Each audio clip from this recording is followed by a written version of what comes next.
श्री शिवाय नमस्तुभ्यम। हर हर महादेव। दोस्तों, आप सभी लोग जानते हैं कि 22 दिसंबर 2024 यानी रविवार को पड़ रही है पौष महीने की अष्टमी तिथि। दोस्तों, इस बार की अष्टमी तिथि 2 दिन मनाई जाएगी, रविवार और सोमवार को, जो बहुत ही खास है। और दोस्तों, ये वो तिथि है जो पौष मास में पड़ने वाली सबसे बड़ी तिथि है, क्योंकि यह रविवार के दिन पड़ रही है और इसका बहुत ही बड़ा और विशेष महत्व होता है। पूज्य गुरु जी ने कहा है कि अगर कभी भी मौका लग जाए और पौष महीने की अष्टमी तिथि रविवार को पड़ जाए तो आप लोगों को 11 गेहूं के दाने का उपाय तो अवश्य ही करना चाहिए। इन दोनों का संयोग बहुत ही कम आता है। इसी के साथ में गुरु जी ने अपनी शिव पुराण कथा में बताया है कि इस दिन आपको 11 गेहूं के दाने का उपाय तो आपको अवश्य ही करना चाहिए, क्योंकि ऐसा दिन पूरे साल में सिर्फ एक ही बार आता है। और दोस्तों, आप सभी लोग जानते हो कि रविवार अष्टमी का अगर सबसे बड़ा कोई उपाय है तो वो 11 गेहूं के दाने वाला उपाय है। तो दोस्तों, इस रविवार के दिन आप लोगों को इस गेहूं वाले उपाय को जरूर करना है। बहुत सारे लोग होंगे जिन लोगों ने इस उपाय को ना किया हो, मतलब पूरा साल निकल गया, उन्होंने किसी भी दिन इस चावल वाले उपाय को ना किया हो।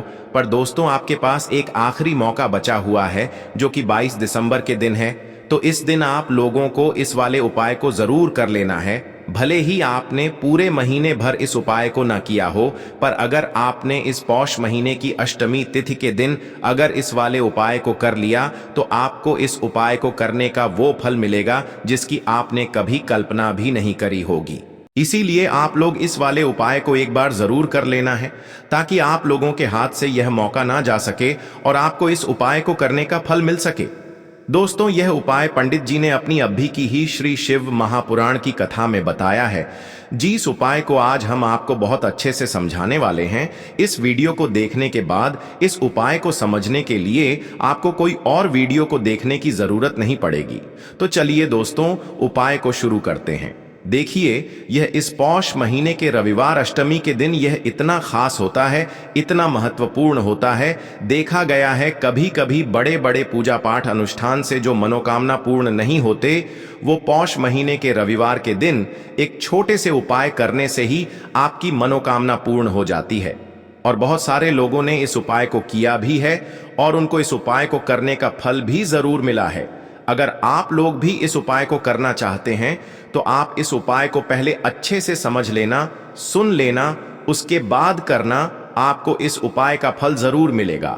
और इस उपाय को कर लेने से आपके घर में चाहे किसी भी प्रकार की दुख और समस्या क्यों ना चल रही हो, आपको उसका कारण भी नहीं पता है कि भाई यह समस्या किस कारण से चल रही है, उसका कुछ भी कारण हो सकता है, जैसे पितृदोष हो सकता है या किसी भी तरह का मंगल दोष भी हो सकता है।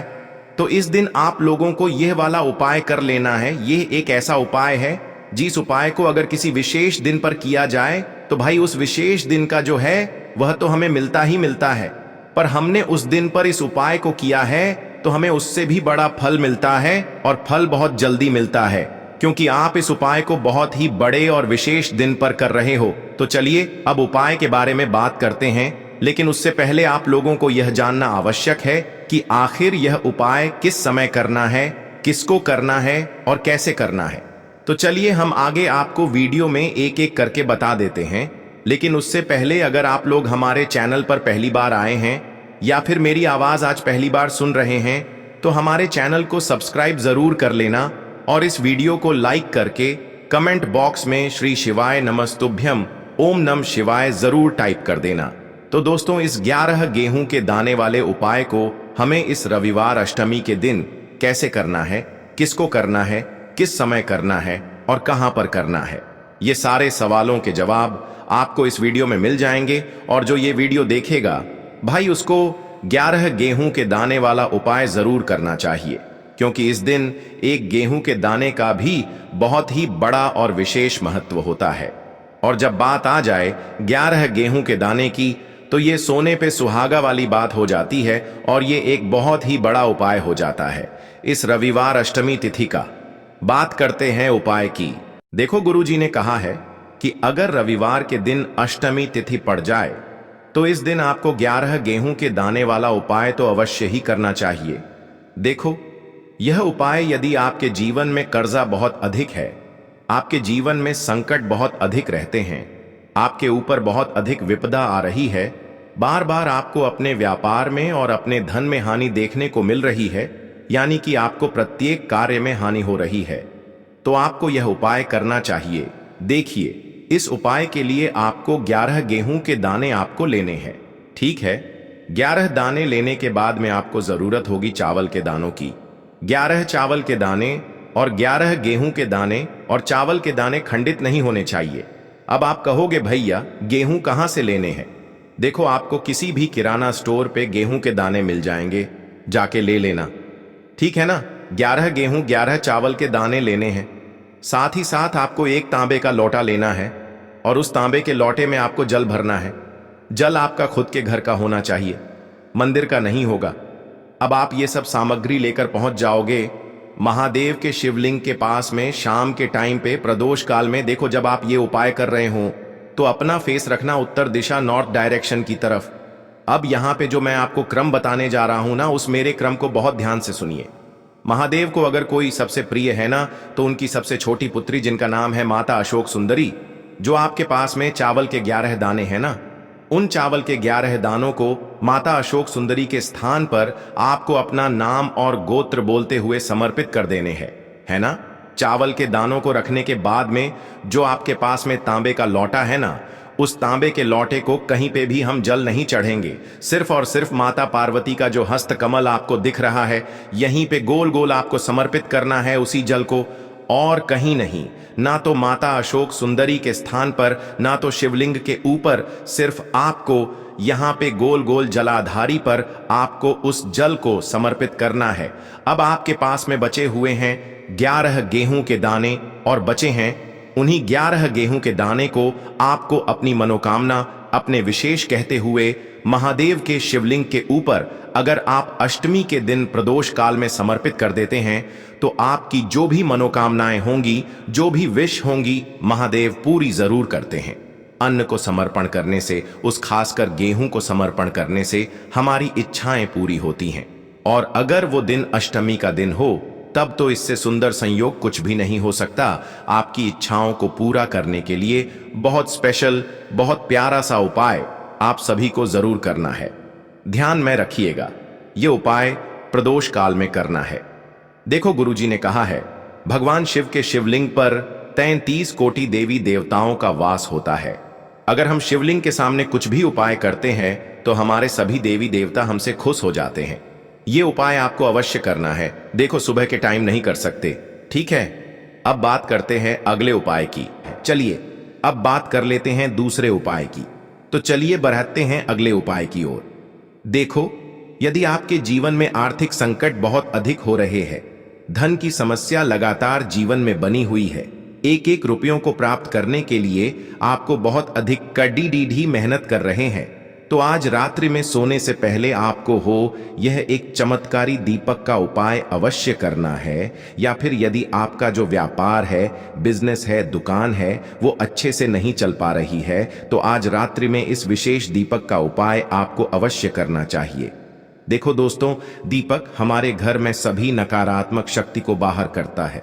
यह उपाय आपको साल में केवल एक बार करने का ही मौका मिलता है। केवल और केवल उपाय को किया जाता है।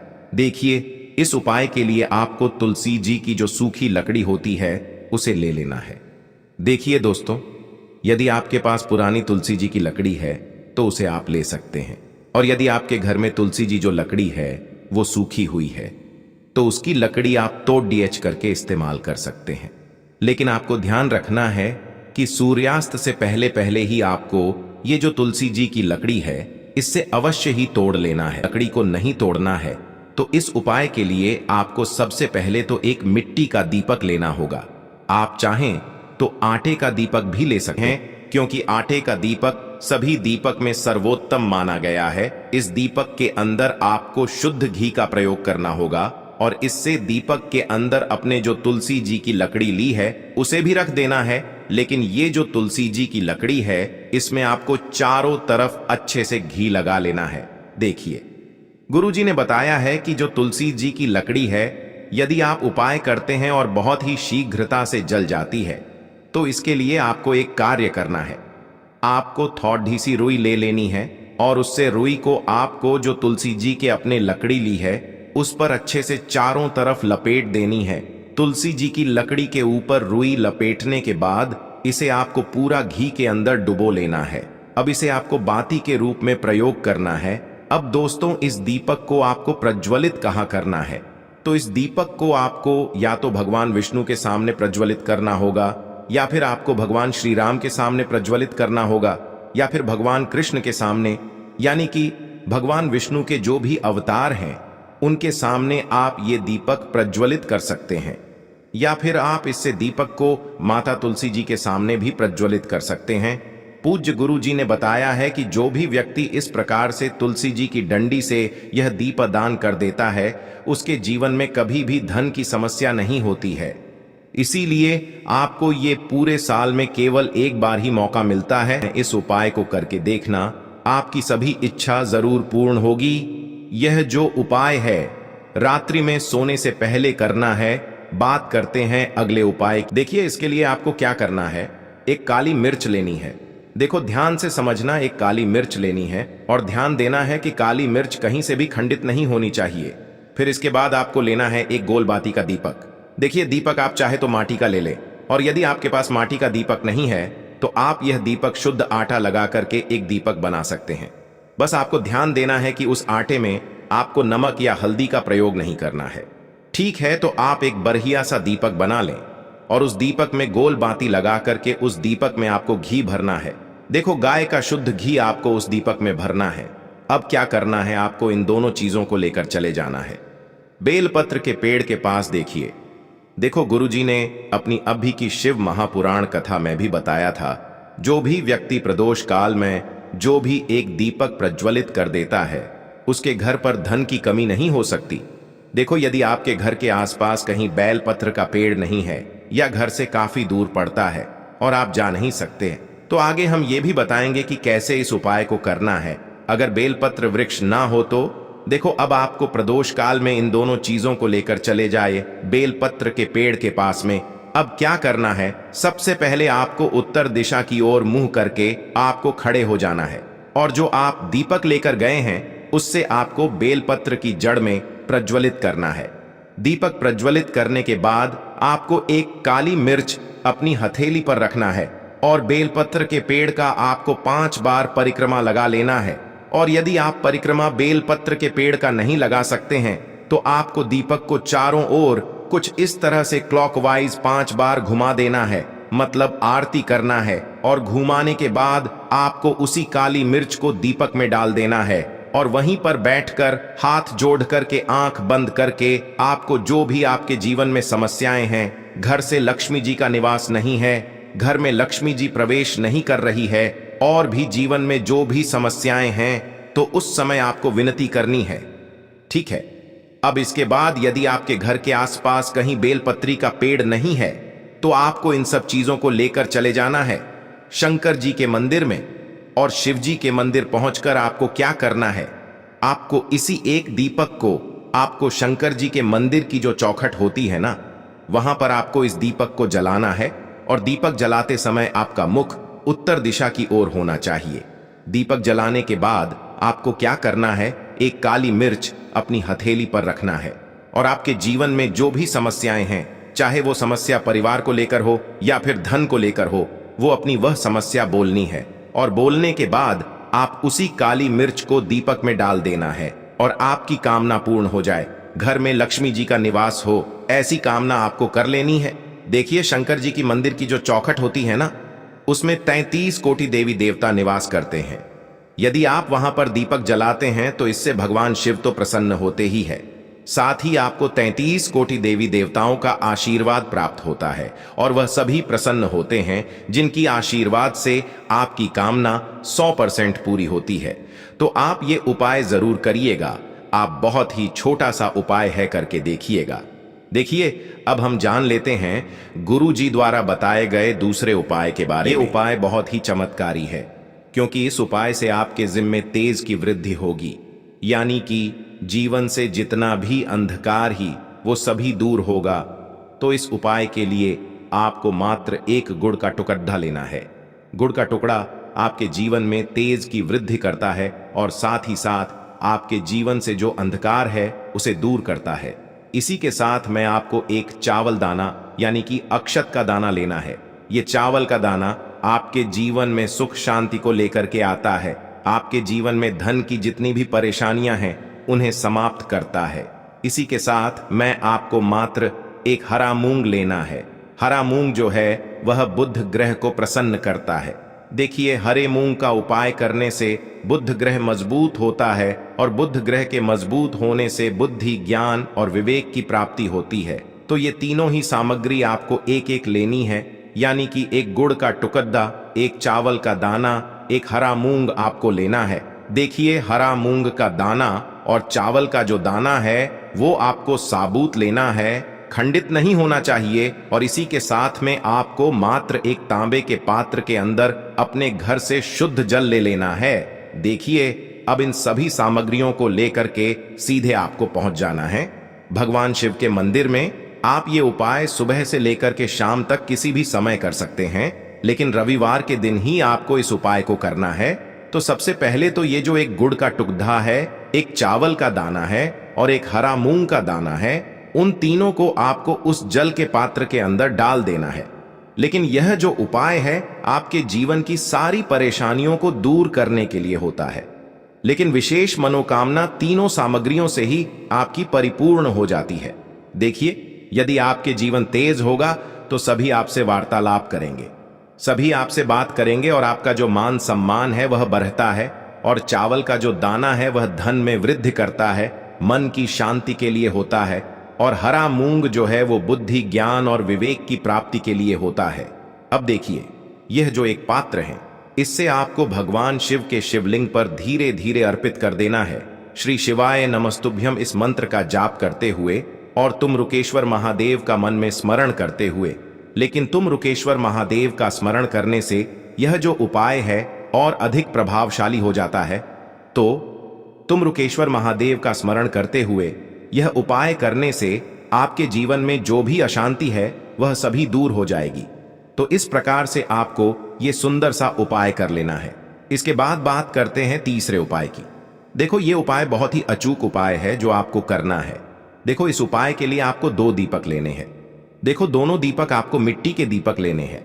उसके बाद आपको दोनों दीपक को प्रज्वलित करने के लिए आपको लंबी बाती लेनी है और ये दीपक घी और सरसों के तेल से दीपक प्रज्वलित करने हैं।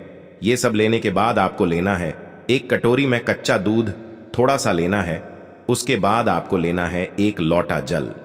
देखो, गुरुजी ने इस उपाय के लिए बताया है कि ये उपाय आपको प्रदोष काल में करना है।